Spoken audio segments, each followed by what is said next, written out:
Hello' বন্ধুসকল, এই গছডাল কি গছ চিনি পাইছেনে আপোনালোকে? ইয়াত যে লাগি আছে ফলবোৰ চিনি পাইছেনে? এই ফলবোৰ চাওকচোন, কি ধুনীয়াকৈ লাগি আছে, ইমান ধুনীয়াকৈ মানে দেখিলে খাওঁ খাওঁ লাগি যায়। ইয়াৰে মানে সকলোবোৰ ফল খাব পৰা হোৱা নাই এতিয়া বৰ্তমান।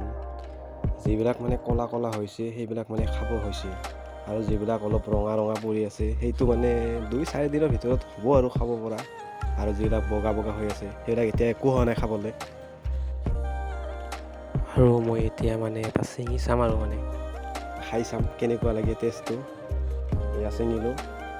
সোৱাদটো মানে অলপ টেঙা টেঙাও লাগে, মিঠা মিঠাও লাগে। যিসকলে খাই পাইছে সেইসকলেতো জানেই। আমাৰ মাজৰে বহুতে হয়তো এই গছজোপা দেখা নাই বা চিনি নাপায়, বা এই ফলটো খায়ো পোৱা নাই। তো ইয়াৰ মাজৰে আৰু কিছুমানৰ হয়তো ঘৰত আছে গছজোপা, মানে কিছুমানে চিনি পায়, খাই পাইছে। তো বন্ধুসকল কমেণ্ট কৰি জনাবাচোন এই গছজোপাৰ নামটো কি ফল হয়।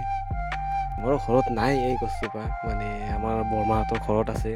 মানে চিনি পাওঁ আৰু আমাৰ আগতে দেখা পাইছোঁ, খাই পাইছোঁ, কিন্তু আমাৰ নিজৰ ঘৰত নাই আৰু মানে গছজোপা। বৰমাহঁতৰ ঘৰতহে আছে। আজি বহুত দিনৰ মূৰত গৈছিলোঁ আৰু গৈ মানে দেখা পালোঁ লাগি থকা। তো তাৰপিছত আৰু দুটা পুলিও ল'লোঁ, মানে আমাৰ ঘৰতো পুতি দিম যিহেতুকে আমাৰ ঘৰত নাই। আৰু বন্ধুসকল, মোৰ চেনেলটোত মানে এইটোৱে মোৰ প্ৰথম ব্লগ ভিডিঅ', মানে কথা কোৱা ভিডিঅ'। কি ক'ম আৰু, ভয়ো লাগে, মানে অলপ লাজো লাগে। তো যদি কিবা যদি ভুল হয় মানে ক্ষমা কৰি দিব। আৰু ভিডিঅ'টো যদি চাই ভাল পালে এটা লাইক কৰি দিব, আৰু লগতে মোৰ চেনেলটো ছাবস্ক্ৰাইব কৰি থৈ দিব। তো আজিৰ ভিডিঅ'টো মানে ইয়াতে সামৰণি মাৰোঁ, আৰু কেনেকুৱা পালে মানে কমেণ্ট কৰি জনাবলৈ নাপাহৰিব। তো আজিলৈ বাই।